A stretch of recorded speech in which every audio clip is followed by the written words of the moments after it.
Hi, baby boomer fans. We are Jackie and Janine, the Pfeiffer sisters, and love to talk about the 1950s, inviting you to reminisce with us as we explore experiences of that decade. Grab your favorite malt or Green River. Make sure you are wide awake and get ready to be inspired about the 1950s. Welcome to the 1950s Fun Chat. Hi, viewers. We are glad that you are here. And actually, we have a another wonderful guest again today. She has quite a story, and it's a story that we really want to emphasize. And so we're just going to get right into that fun chat. So before we go, though, folks, I look at the bottom. You see the www.wildthewindmillwatch.com. Please go there and you'll find much more information about the fun chat and about the book, While the Windmill Watched, A Slice of Rural America in the 1950s, which happens to be up in the upper right-hand corner of my screen.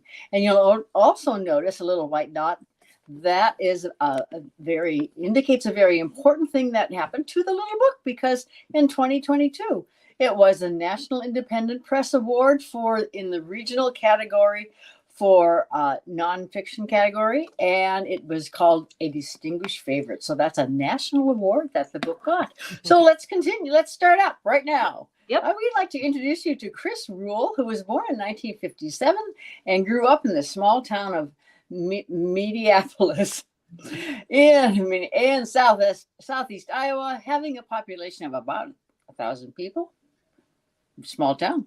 Chris and her two siblings were among the few kids in school who weren't somehow related to everyone else. Chris earned a Bachelor's of Science degree from Iowa State University with a major in earth science and a minor in education, and a Master of Arts in theology from Wheaton College, plus 30 plus additional credits, mainly in science education. So, Chris, we're looking forward to hearing from you about earth science and so much more as you have traveled the earth. Welcome to the 1950s Fun Chat. Yes. Hi, Chris. Thank you for having me. This is a great program. Thanks. You're welcome. You were born in 57, as was stated. So understandably, you have just a few memories of 1950s. However, the small town lifestyle has influenced you. So please tell us about your family and the community in the 50s and 60s and how that time in America affected you as you became an adult. Well, thank you very much. So, yes, my father was the doctor in town, and my mom had been an English teacher until she became a mom. And I had an older sister, 2.5 years older than me, and a younger brother, 4 years younger than me. And my parents had moved to that town specifically for my dad to start a medical practice there. So it was not the town where either of them grew up. We were about an hour away from both the towns where they grew up. And so, yeah, we were the ones who were not. There were some others not related, but a lot of people had a lot of cousins and things in the school. It's a great little town. I still love Mediapolis. Just very, very supportive. You know, the kind of place where everybody kind of knows everybody else. And I always found that as a good advantage. People were, really wanting each other and kids and stuff to excel. You knew all the folks from church. You knew kids older than you in school and little kids younger than you. And there was scouting and youth group. And at that era, we were famous as a girls' basketball powerhouse. And certainly the whole town followed that and supported that. And I had the privilege to play on those teams. Yeah. So it was a great upbringing. Did you? And we so often hear that in the 1950s. That is a typical story. The town, the people in the area support each other so heartily, and it's very fun to hear that your town supported the families that way too. Oh, yeah. Well, and I mean, they still do. I love to go back to that town, and you go in the bank or you walk down the street and you meet people and know people who knew your parents, and it's just a great warm feeling. It's just wonderful. Okay. Yeah. So how were your parents and your grandparents' parents influential in helping you become who you've become? Well, we were, like I said, we weren't really related to anybody there. So some groups, in these small towns, they have these big family dinners and things. And we were always just whatever, 9 of us. I had the family I just described. I had both my mother's parents as my grandparents lived on a farm, and then my father's father had been an immigrant from Greece, and he had passed away before my parents were married. And so, yeah, he had quite a story. But anyway, and my father had a sister who had some mental issues and intellectual issues. So she lived with my grandma the whole time. I love that aunt because, when you're a little kid and you have somebody who's on the same intellectual level that you are, but as an adult, that's like awesome. The adults were all adults. And then here was this Aunt Helen who really thought on my level and played on my level, which was, really a wonderful piece. I didn't know at that point in time why that was. Yeah. Anyway, so it was just all of us, and we would get together, not constantly, but certainly every birthday we were together, and Mother's Day we were together, and Father's Day, since my dad's father passed away, we would go to my grandpa's farm and celebrate my dad and my grandpa. And it was very, very close-knit family. And you had shared. Okay, so my dad being a doctor, there was always a chance somebody'd stop over on a Sunday afternoon. So we had special play clothes for Sunday afternoons that were nice. They were nice play clothes. We could wear our trashy play clothes the rest of the week to play. But Sunday afternoons, we had nice play clothes that you could play in a little bit, but not too much. And not get very dirty. Yeah. Like dirty. Mm-hmm. Well, how special was Sunday with your family? What did you do on Sundays? Yes, so we'd get up and we'd make the cinnamon rolls out of a can. You remember those? We'd wrap them on the Pillsbury. Or orange rolls or different variations, Mm-hmm. or a Sara Lee coffee cake. That was the standard fare. And then my dad usually had to go to the hospital and make it rounds, was what he called it, see all the patients there, and that were his. And then we would all go to the church together, the Methodist church. I remember as a little kid, I thought everybody was either a Lutheran or Presbyterian or Methodist. I thought like everybody in the whole world was, because that's what we had. And then I asked the neighbor kid, what he was, and he said, "No, I'm just a good boy." But anyway, it ended up he was Catholic, so he wasn't one of those three. But the Catholics had their church out in the country, and I wasn't aware of that at that young age. Anyway, then after church, we'd come home. And if I'd gotten in trouble, then I'd get a little lecture, and that happened frequently. And then, or more frequently than I wished. And then we would have a big dinner, like pot roast or something. Pot roast was my favorite. And then we would honestly sit at the table for hours, the entire afternoon in our nice play clothes, talking, having family talk time. And sometimes we would be, having fun talks, and sometimes it'd be challenging talks, and just really time together and learning how to express your opinions. In that era, the encyclopedias were a huge source of information. They were our internet of the 1950s. Yes. How did the encyclopedias play a role in your Sunday afternoons? So we had a formal den, except that's the room I would get in trouble in. And then the den were all the nice books, and books from my mom's teaching and my dad's medical practice. But we also had in there a row of the childcraft books, which were the ones that had the rainbow covers. Yeah. And lots and lots of great ideas of fun things to do in those childcraft books. And we had also the whole set of encyclopedias and the whole set of yearbooks from the school. We always had a yearbook from the school. And so we would, you get in the middle of something and somebody'd race in there and grab the encyclopedia, and we'd look up to prove or to learn, or we're a big part of those conversations. Yes. I wonder how many of our viewers really relied on the encyclopedias for knowledge in the 1950s. Yeah. It'd be fun. It's hard to get rid of those encyclopedias when you're going through your parents' things. But you don't really have a lot of use, but there's a lot of memories with them. Mm-hmm. Well, Chris, as you grew older, you went to high school, and then what happened as you got out of high school? Then I always knew I would go to college, and education was an important piece in our family. Like I said, my mother's parents I think they'd graduated to high school. They'd gone as far as they could with their, one-room schoolhouses and things. And my father's father had been a Greek immigrant and came to America at age 16 by himself. So he was a shoe repairman. And my dad had decided at a young age to become a doctor. So that was always part of the, part of the family legacy, from from immigrant to shoe repairman to doctor. And then, what are we going to do? And so we always knew, like I said, mom was an English teacher. So we were always on the track to go to college and knew that. And so I think back then you didn't think about the whole world like kids maybe do now. It was, do you want a university, or you want a liberal arts college? And I'd had a ball in Mediapolis, and I'd been so busy with band and choir and playing on the sports teams and all of those things. I loved it. In fact, I had a softball scholarship offered to me.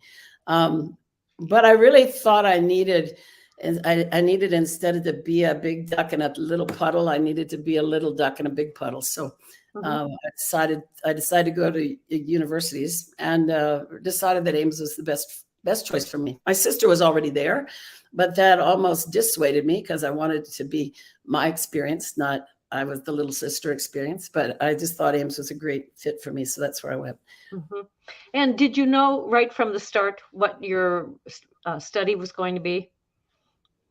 Yeah. Well, I think, I've been teaching for, I'm in my 43rd year of teaching, often in interviews. A kind interviewer will say to me, how did you decide to be a teacher? And I think, well, given the age that I am, it was kind of like, do you want to be a nurse or do you want to be a teacher?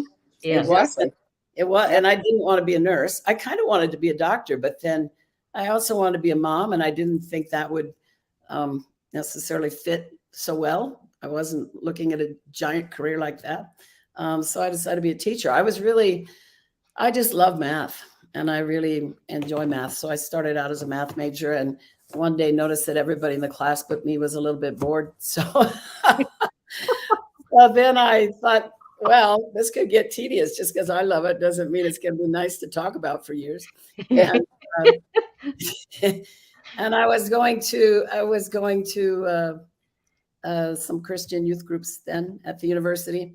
And I'd grown up in the church, but that was the first I'd heard, oh, God has a plan for your life, and you should seek, what does God want you to do with your life? I hadn't thought of life that way, right? Not that I just hadn't thought. I just thought you picked it yourself or whatever. Mm-hmm. And so I started then really praying about what to do, especially because I started thinking, I guess that's when I started thinking, I don't think I want to talk about math the rest of my life. And went through, it was a hard time because the family was very much, they thought what they wanted to do when they did it. And here I was a little wishy-washy because I still wanted to be a teacher, but maybe it wasn't math, right? Which is laughable now, but I felt like, oh, I'm changing my mind. Maybe I shouldn't. Anyway, I through a lot of prayer and situations, it's too long a story for here. I settled into earth science, which actually I didn't feel like doing at the time, but all the things I was praying indicated to do that. And I have just loved it. I think I've loved teaching science, but also I especially love earth science and geology, and have been really blessed to see so much of the world. Yeah. In May, I was in Iceland, which is up at the top of the North Atlantic, of the Mid-Atlantic Ridge, where the continents are pulling apart. And I've seen East Africa, where the continents are pulling apart on the Great Rift Valley. And right now I'm living in Chile, where the continents are crashing together. And I live, looking at the Andes Mountains every day. So I just really love geology. And that's all because of obeying that prayer back then. Yes. Well, the preparation that you had in order to become an international teacher was interesting when we spoke earlier, and how it affected your parents. Can you tell that story of your decision to teach internationally and how they received that news? Yes. So I think if we go back, going internationally wasn't really on my radar. I had shared with you, my sister went to Europe when she was in high school. My parents asked if I wanted to, and I said, no, I don't want to lose my position as catcher on the varsity softball team. So I just would rather stay home. And then my family lived in Southeast Iowa. And when I was interviewing for the job in Atlantic, which is in West Central Iowa, then I thought that was extremely far away from my parents. It was a 5-hour drive. And I had assured my parents that I didn't want to go there. I'm like, this is a practice interview. And so anyway, then I'd ended up in Atlantic, and then felt I should move to Wheaton, Illinois, which is suburban Illinois, and was doing that degree. And there I met a lot of people working overseas, either as, different jobs. They were in the grad school with me. And it really sparked an interest in me to do that. I had done a softball trip to Central America, playing on a softball team in Central America during the 5 years I was in Atlantic. But anyway, then I really thought God was directing me to go to Africa and to teach there. I did a volunteer group teaching at a school for missionary kids. I went there kind of shaking and trembling and not wanting to do it, but wanting to obey what I thought God had said when I prayed. And because that had been my concept, to try to say yes, Lord, to whatever God said to do, wherever he said to go. And I got there. I loved it. That was the school. It sat right on the edge of this huge, it's just a famous Great Rift Valley with all the giraffes and zebras and stuff down below. And I absolutely loved it. So then I was keen to go back to Africa, but I didn't think teaching in a mission school was the best option for me. By then I'd been teaching 7 or 8 years in public school. And it's very clear that I should just stick on the track I was on. But back then there's no internet. So I had a lot of years trying to figure out how to get a job in those places. And my parents were not happy about me wanting to move to Africa.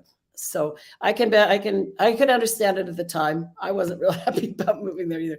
It was just kind of a big, in the 60s, it was just kind of a giant unknown that you hardly knew anybody that went there. You hardly knew anything about it. There's no internet. You might have your encyclopedia. You look up, what is this about Kenya? Or actually where I ended up was Zaire, which had been famous as a little kid. It was called the Belgian Congo. And I'd always thought it was called the belching Congo. And I always was intrigued by the belching Congo as a little kid. And then that was my first overseas job. But anyway, I gave it time. I was finishing that master's degree, and my parents, the Lord brought a lot of people in their lives that had been to Africa, or their children had been to Africa. They got descended upon by a bunch of Africa information one summer, and came to a point that it was fine with them for me to go. And so then that's when I started. I'd finished the degree right then, and that's when I went to a job fair. That actually, the way to get overseas jobs at that point was to go to a job fair at Cedar Falls. And lo and behold, I looked all over the place, and the way to get a job overseas was in Cedar Falls at a huge job fair, and was offered this job in the belching Congo, which was called Zaire. How many years were you there belching? And it was so beautiful. I don't think I saw anybody belching there, but it was simultaneously such incredible, vibrant, natural beauty of just the greenest green I've ever seen in my life. But also, I've seen all kinds of levels of poverty in the world, and that was probably also the worst. So it was this real dichotomy between nature and man, and and when it had been the Belgian Congo, it had been quite developed, and now it was truly a country disintegrating, rather than we're used to countries getting better and better. Anyway, I was there into the second year that I was there. They had a attempted coup to overthrow the government, and it was understandable why the people would want to do that. And the city was ransacked, and the airport was destroyed, and all the grocery stores. And I remember seeing that. It was going on for a few days before we had to leave. The population of the school went from like 1,200 kids down to, I think, 15, as parents pulled their kids out and were evacuating, because it was a international school of diplomats and missions people, business people. And so, and so it all dropped, and it was just incredibly dangerous to be there. They were just, I remember seeing looting going past. So I saw like a restaurant that I frequently went to. You saw first you see the tablecloths and the candles and the pictures off the wall and the chairs and all of that stuff. And, eventually here go the pipes and things. They did the same thing to a house across the street, and just, eventually they're ripping the pipes out of the wall. And that's the kind of looting that was going on. So it was really essential to leave there. And so we were at dawn. We escaped at dawn and went to the riverbank and fled across the river on a ferry to the next country. And I've never been back. So yeah. And how many years had you been there? it was during the second year that I was there. Mm-hmm. Yeah. And then from there, you went to did you go to China, Shanghai to teach? No, or from there.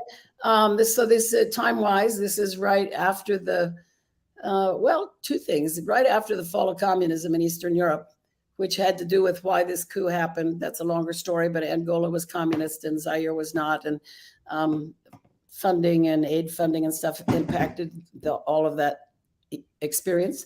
And also the first Gulf War had just happened and ended. So there were during the first Gulf War, there were some good friends at this school, teaching at this school, and they got jobs in Dubai. And we were all making fun of them, saying, you're crazy. You're going someplace having a big war in the Middle East, and we're living happily in the jungle. And good luck with that.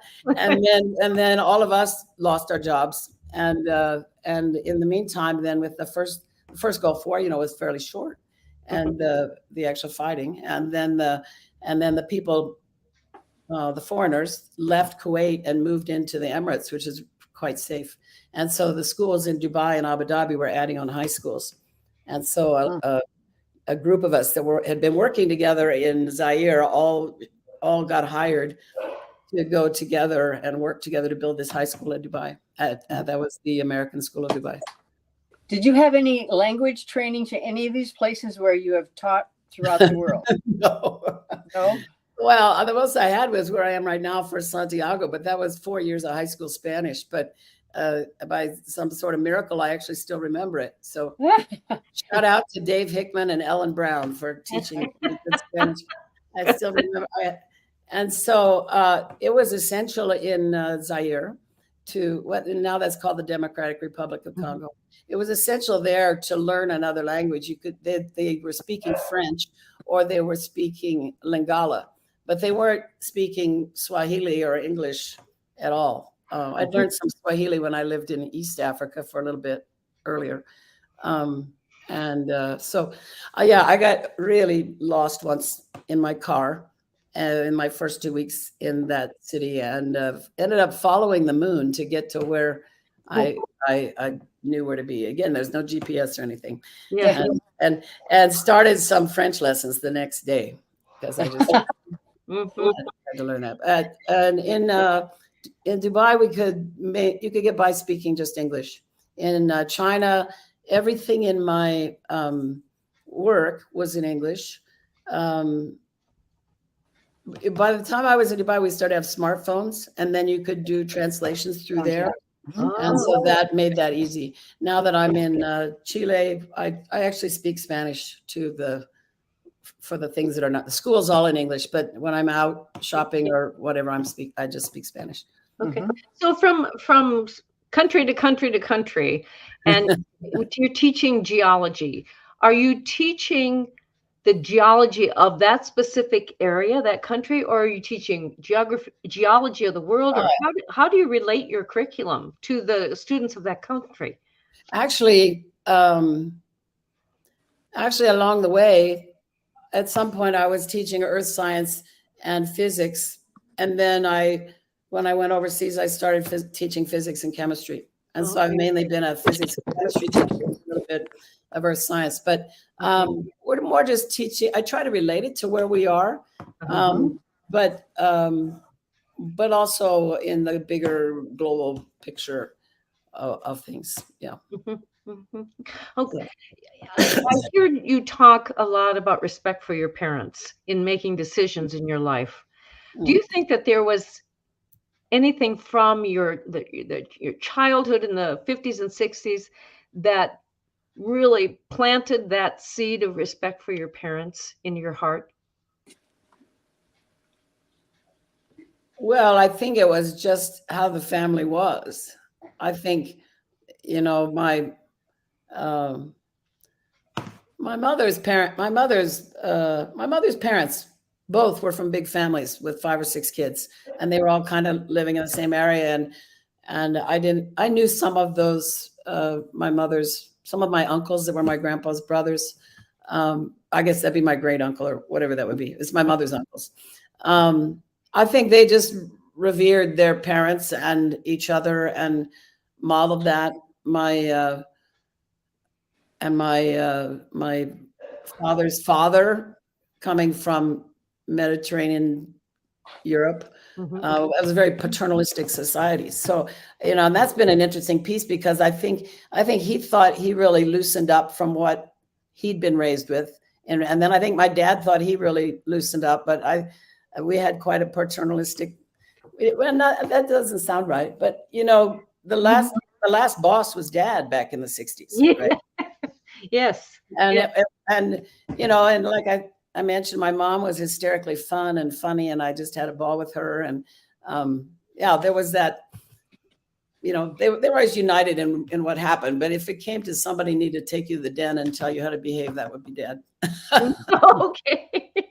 And it was a big, we really all loved each other. So you want to please them, and respected each other. And so I think that was just always, I don't know if I answered your question. Yes, you did. Thank you. Thank you.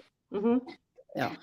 And now you had, before you had agreed to teach in Chile, you were retired. What? That's a whole nother story, Chris, in your life, that coming out of retirement to do what you're doing. And why do that? Yes. So, okay. So I was 16 years in Dubai. During the time So after I got the job in Dubai, then I moved to, after I got the job there, I stayed 16 years. So I went there when nobody'd heard of Dubai, or most people didn't know where it was, and left when you could see the tallest building in the world from the front porch of my house. And during that time, I had adopted my daughter, and she was adopted from China, which is another whole complicated piece if you're going to be an American living in Dubai adopting a kid from China. But in the way that all worked out. And so I had always thought people like to take their kid on an overseas trip when you're adopted internationally. But as a teacher, you don't really afford that, but I could just go live somewhere. So I got a job in China, in Shanghai, so that we could live there. We went there when she was in 5th grade, so that she could grow up and have develop your self-concept during middle school and high school. And so she was in China for that time. And she became fluent in Mandarin. Good. Yeah. And anyway, then she was in college and COVID had hit, and we were trying to close their borders, and we were stuck I was stuck in China for 2.5 years, and she was stuck out of China for 2.5 years. So most of college, I didn't see her. And simultaneously, I aged out for a work visa in China. So there were age limits on different countries on how old you can be. And I had turned 65, so I could no longer have a work permit. So I was retired, like a horse put out to pasture or something. Is that the term? I don't know. And came back to America and it'd been such a painful separation. I didn't want to go back overseas. I'd always thought after I left China, I'd get another job somewhere, but I didn't want to. I just wanted to go home and be there for her. And we had a lot of, those college years are important, and I missed them all. So we had a lot of catching up to do.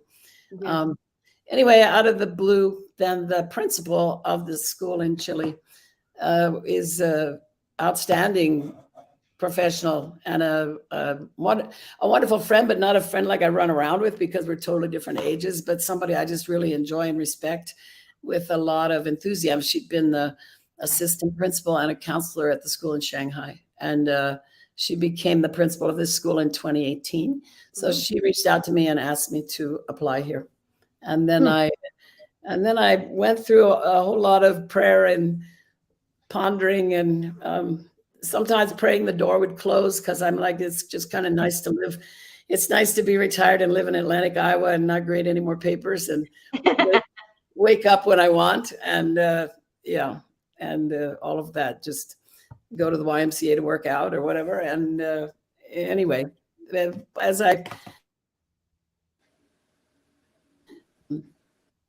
think, did we freeze up a little bit?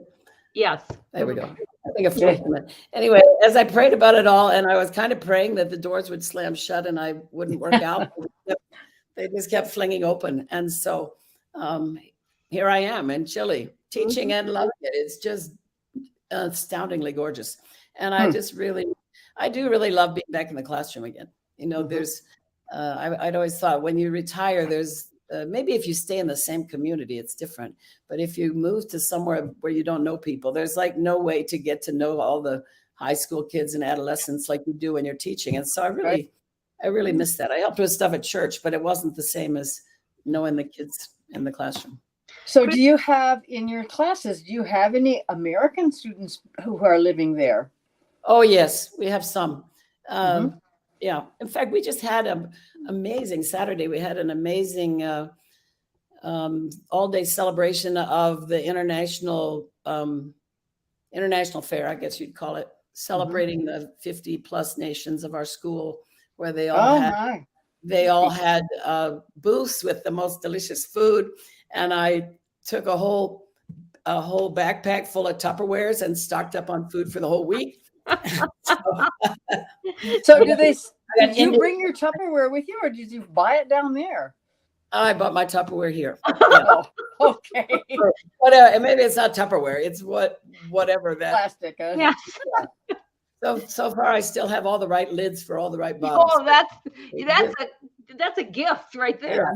Give me a year and those will be all messed up. But so this school has an exceptionally large number of Chileans in the school, because often in the schools we don't have very many of the local population.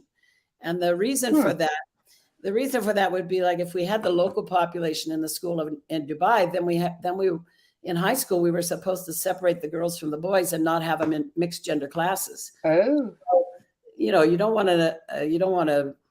Most people don't want to be doing that, so you just cut it off, and the local population doesn't come, and then you don't have to abide by that law. There were some similar kinds of issues in China. We had our school in China was mainly Asians, but not mainly Chinese. Does that make sense? We had a lot of Koreans and Japanese and Taiwanese, and all sorts of. It was overwhelmingly Asian, but it was not overwhelmingly Chinese. And so, your question was, there are some Americans here, and they were wearing their hats and cowboy boots on Sunday. They happen to have them with them. I said, "How should I dress? If I'm an American, how should I dress?" But they were dressed like that. Chris, is there a country in the world where you'd love to live and teach yet? Oh, I don't know how to answer that. I love to teach and I love to travel, and I'm just open to wherever I can go and see. It's just interesting. I'll just go where the Lord tells me to go. I mean, that was the decision back in 1976 at Iowa State, to say, Lord, it wasn't an easy decision. It took like a month to decide. It took a month of God saying, you need to get to this point to say you're going to go wherever I tell you to go. And me saying, well, I'd really rather just marry a farmer and stick around in Southeast Iowa would be just fine with me. And a month of struggle, and came to a point of saying, okay, Lord, I give up. I will go where you tell me to go. When you tell me to go, you just make it clear where to go and when to go and what to do. And I will do that. I really thought when I retired and went back to Atlantic a year ago, I thought I wasn't leaving the country. And I thought I'd leave the country for vacation, but not to have a job again. So it's kind of out of the blue and a surprise to me. But maybe it's the end of the line, and maybe it isn't. I don't know. what a unique life that I'm sure some our viewers can identify with, and for others, this has been a very eye-opening experience.